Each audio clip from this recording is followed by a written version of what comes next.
Hello fellow makers, and welcome back to 3D Printed Soup's 3D Printed Advent Calendar. You just caught me wrapping the elves' Christmas presents. Well, they have to have this stuff by law, so if I give it to them for Christmas, it saves me money and it's tax deductible. I would take it out of their wages, but I don't pay them. There you go, you little pointy-eared rascals. Enjoy that and don't drink it. It's 90% proof.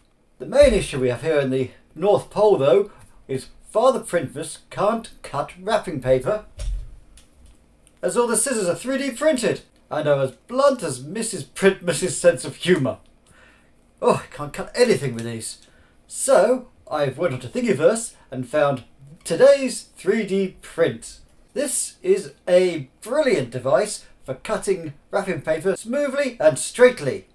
You print this out, you insert a scalpel blade into the section here, and it turns it into a very clever cutting device. Let me demonstrate. You insert your wrapping paper here, choose how much you'd like, in my case this, slide it down,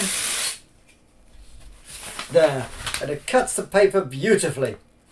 This file was made by this clever designer right here. Happy Christmas to him, and if you use his prints, make sure you leave him a comment and a picture of your build. I'm off to wrap up some toilet paper because I can also pass that off to the elves as presents as well. I'm going to save so much money this Christmas. Stay happy, stay safe, keep printing.